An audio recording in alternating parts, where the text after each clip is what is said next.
भाकपा माले के पूर्व विधायक सह प्रत्याशी गरीबों के मसीहा कॉमरेड राजकुमार यादव के समर्थन में जनसभा किए प्रोफेसर लक्ष्मण यादव ने गांव प्रखंड क्षेत्र के गांव हटिया मैदान में भाकपा माले पार्टी के जनसभा कार्यक्रम संपन्न हुई। जनसभा कार्यक्रम के संचालन जिला कमेटी साथी कॉमरेड अशोक मिस्त्री ने किया।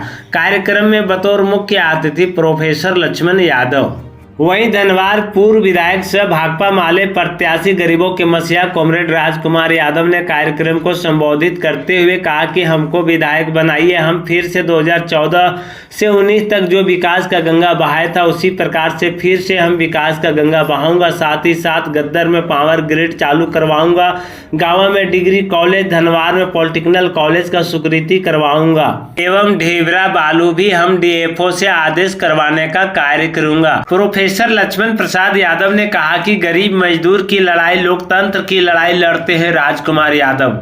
आप लोग राजकुमार यादव को सपोर्ट कीजिए खुलकर, इसलिए कि चुनाव समाप्त होने के बाद आप सभी गरीब मजदूर के बीच में 24 घंटा 365 दिन मिलेंगे। राजकुमार यादव, आपका नेता राजकुमार यादव जीत रहे हैं, आप लोग खुलकर सपोर्ट कीजिए। गरीब मजदूरों से मैं विनती करता हूं।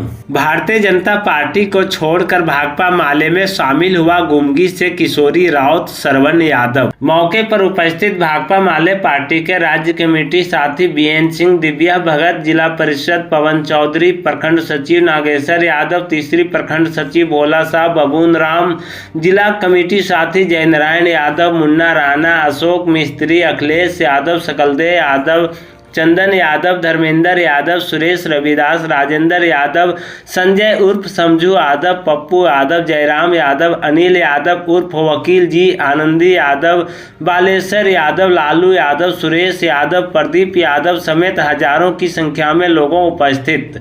आप देख रहे हैं न्यूज 19 झारखंड लाइव पर आनंद शंकर संवाददाता की रिपोर्ट। इस देश में केवल यही का राज धनवार का संघर्ष नहीं था कि कोई किसी की बहन बेटी से छेड़खानी कर दे और कोई उसका विरोध करने वाला नहीं।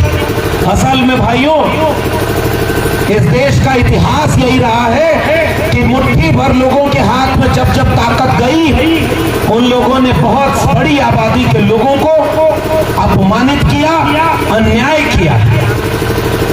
हजारों साल से इस देश में जिसने जाति के नाम पर हमारे लोगों को बांट दिया, धर्म के नाम पर लड़ाने का काम किया, आज भी वो लोग भेष बदल कर हमारे बीच में आ रहे हैं। और इसलिए हम आपसे ये कहने आए, हजारों साल समानता की लड़ाई लड़ने के लिए, न्याय की लड़ाई लड़ने के लिए जितने भी संतों, गुरुओं, महापुरुषों ने और इनकलाबी लोगों ने संघर्ष किया, तथागत बुद्ध से लेकर संत कबीर, संत रैदास, पलटू दादू, भीखा बुल्ले शाह, बाबा फरीद, गुरु नानक, वहां से होते हुए ज्योतिबा फुले, शाहू जी महाराज, डॉक्टर राम मनोहर लोहिया, डॉक्टर भीमराव अंबेडकर, शहीद आजम भगत सिंह से लेकर के तमाम लोगों ने जितना संघर्ष किया, उसे एक जगह पिरोकर अगर कोई किताब बनी तो उसका नाम है भारत का संविधान। और उसकी वजह से ये भारत बराबरी की बात करने के लिए तैयार हुआ।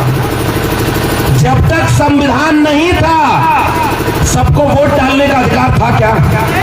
जोर से बोलिए। वोट डालने का सबको अधिकार था? इस देश के दलितों को वोट डालने का अधिकार था? इस देश के आदिवासियों को कोई हक और अधिकार, सम्मान मिला था क्या? इस देश के OBC समाज के किसान, कामगार, कमेरा लोगों को क्या इज्जत, सम्मान और अधिकार मिला था क्या? महिलाओं को बराबरी का सम्मान और अधिकार इस देश में मिला? ये सारा सम्मान और अधिकार हजारों साल के संघर्ष के बाद जिसने देने का रास्ता बनाया, वो रास्ता बनाया बाबा साहब डॉक्टर भीमराव अंबेडकर ने, जिसका नाम है भारत का संविधान। और आज ये देश भारत के संविधान से चल रहा है। लेकिन कुछ लोग क्या नारा लगाए थे? अब की बार 400 पार, ताकि भारत का संविधान बदल दिया जाए। काहे रे भाई, क्यों बदलोगे संविधान? क्योंकि कल तक जिसको पैर में समझते थे, अब वो बराबर चारपाई पर बैठने लगा, संविधान हाथ में लेकर अपना अधिकार मांगने लगा।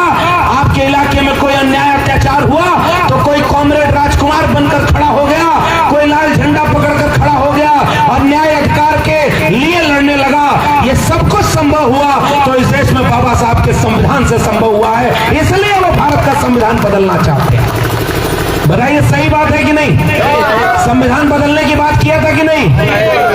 लेकिन मैं तो उस उत्तर प्रदेश से आता हूं जहां पर आधी से ज्यादा सीट भाजपाइयों को हराया, संविधान बदलने के मंसूबे को रोका, और उससे भी बड़ी बात बताएं, अयोध्या हार गए सब।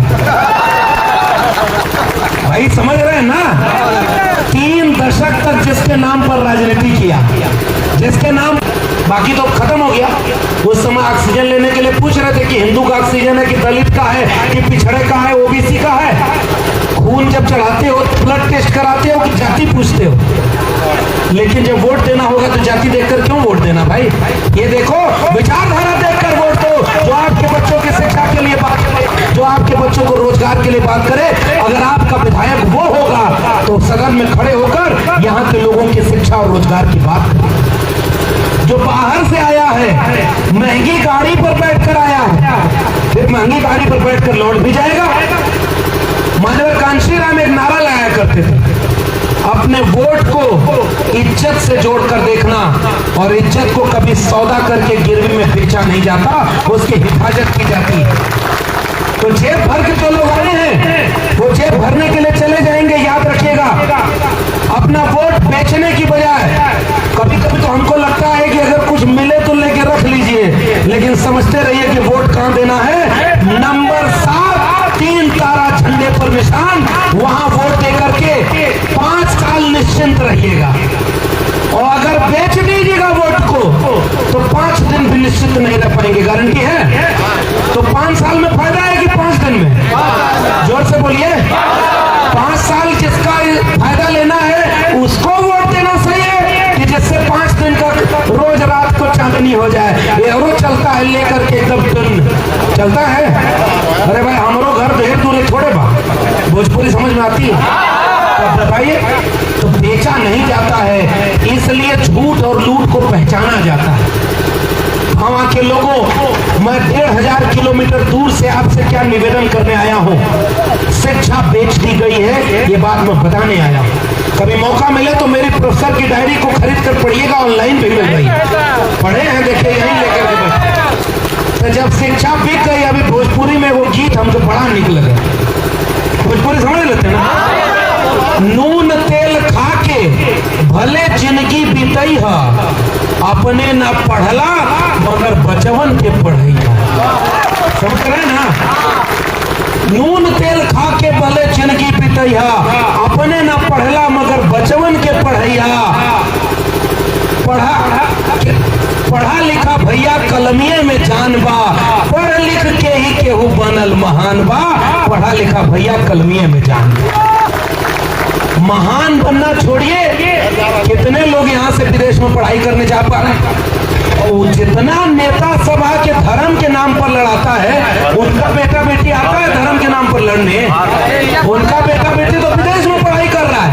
और अगर गृह मंत्री हैं तो आपका बेटा अगर बैट बल्ला पकड़ने भी नहीं आएगा तो गावा के हटिया बाजार में, इस रात्रि चौपाल में आज हमारे दिल्ली से युवा साथी प्रोफेसर लक्ष्मण यादव जी आज के मुख्य अतिथि, और इस राजकुमार यादव को फोन करने के लिए तो राजेंद्र तिवारी को नहीं उठाना पड़ेगा, राजकुमार यादव उठाएगा।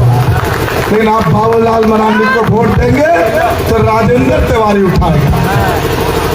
इसलिए आपको तय करना है कि राजेंद्र तिवारी उठाने वाले प्रतिनिधि को चुनना है कि जो डायरेक्ट आपके लिए फोन उठाता उसको चुनना है। ये बात सोच लीजिए। इसीलिए हम बोलना चाहते हैं। एक हुआ अभी मनरेगा में हमारे बहुत युवा लोग हैं। आज गाँव तिथिर में कितना बड़ा भ्रष्टाचार बढ़ गया, बिना पैसा का कोई काम नहीं हो रहा। इसलिए आपको सोचना है कि ब्लॉक को, थाना को, अंचल को सुधारना, तो माले के झंडे में 3 तारा 7 नंबर पर आप वोट दीजिए। तीसरा बात कहना चाहते हैं, हम लगातार लड़ाई लड़े, 1 डिग्री कॉलेज तीसरी में हुआ, यदि राजकुमार यादव दोबारा चुनाव जीतेगा तो दूसरा डिग्री कॉलेज गांव में होगा। ये बात आज कह देना चाहते हैं। हम गांव में तितली के धनवार के लिए पॉलिटेक्निक कॉलेज हमारा यहाँ खुले। तीसरा बात हम कह देना चाहते हैं कि गांव के जो सबसे बड़ा मुद्दा गांव तितली का है वो ढिबरा का है, जिसके चलते मेरा रोजगार चलता है। और बाबूलाल ने ढिबरा के नाम पर वोट किया, लेकिन ना तो दिल्ली में ना इसका यहाँ विधानसभा राज्य में उठाया। यही नरेंद्र मोदी कहा था तिलैया के मैदान में, जमुआ के मैदान में और फिर अभी दिल्ली के मैदान में कि हमको वोट दो, हमारी सरकार आएगी, वो ढिबरा चालू होगा, माइका चालू होगा। आज उन बीजेपी वालों से पूछिए 6 साल हो गया, ढिबरा चालू हुआ? बोलिए, फिर वोट क्या है देते हैं? कभी आवाज उठाया बाबूलाल 5 साल में? नहीं। तो क्या हम ही लोग सबसे बेवकूफ है? इसीलिए अपने ढिबरा नहीं तो वोट नहीं, वापस जाओ, वापस जाओ। इसलिए लेकिन मैं चुनाव जीतूंगा, चाहे सरकार इंडिया गठबंधन को हो, चाहे एनडीए गठबंधन का। राजकुमार यादव उस सरकार के गिरेबान पकड़ करके और ढिबरा चालू कराएगा। ये बात आपको आज आश्वासन देते हैं, ये बात आश्वासन देते हैं कि ढिबरा चालू कराने के लिए फिर से डीएफओ का गेट तोड़ना होगा, फिर से डीसी का गेट तोड़ना होगा, हम लोग तोड़ देंगे। इसलिए आज सोच लीजिए, आपको आज कहने आए हैं। और इसलिए आप सभी साथियों ने प्रोफेसर लक्ष्मण जी का बात सुने। प्रोफेसर लक्ष्मण यादव जी उसी व्यवस्था का आज शिकार हुए। इन्होंने सच को सच, चोर को चोर, झूठ को झूठ करने का हिम्मत किया। इनको नौकरी से निकाल दिया गया, तो नौकरी से निकाल दिया गया तो लक्ष्मण यादव एक प्रोफेसर नहीं, आज पूरे देश का एक ब्रांड है, ब्रांड। और आज इनको सुनने के लिए दलित, बैकवर्ड, ओबीसी समाज के सभी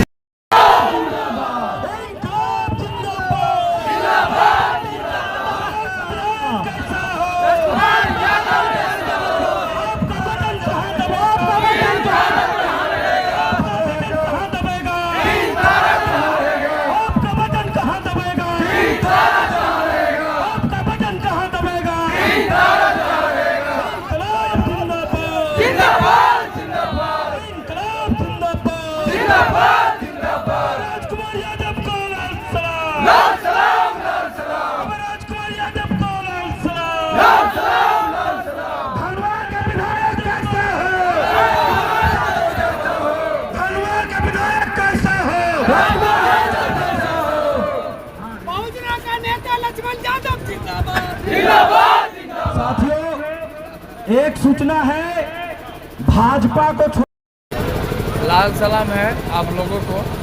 आज तक पता नहीं था कि हम कौन सा पार्टी में है नहीं है, पर आज विधायक जी से मिलने के बाद यही अच्छा लगा कि हम खुल के कॉमरेड में शामिल हुए हैं, अपना बात रख रहे हैं। और प्लस में हम, आपका नाम क्या हुआ? मेरा नाम हुआ श्रवण यादव। और प्लस में खुल के हम विधायक जी के सपोर्ट में हैं, यानी कि हम पूरा तरह से माले में हैं। हमको कोई आदमी फोर्स ना करेगा, ना कोई फोर्स कर सकता है। प्लस में आप लोग, हम यही कोशिश करेंगे कि ये अभी जो चुनाव है 2024 का जो चुनाव है, हम सपोर्ट करेंगे कि राजकुमार जी को ये चुनाव हम सफल करवाएं। ये मेरा ये अधिकार बना है, अब बनता है। बस, थैंक यू। काम करते हैं मंच पर आए और राजकुमार यादव जी और लक्ष्मण यादव जी उनका स्वागत करते हुए इनको पार्टी में शामिल करें। कॉमरेड किसान को लाल सलाम, कॉमरेड किसान को लाल सलाम, भाकपा माले में शामिल हुए तमाम साथियों को लाल सलाम, लाल सलाम, लाल सलाम। श्रवण यादव को लाल सलाम, लाल सलाम, लाल सलाम। विजय यादव को लाल सलाम, लाल सलाम, लाल सलाम। राम। धन्यवाद साथियों, धन्यवाद।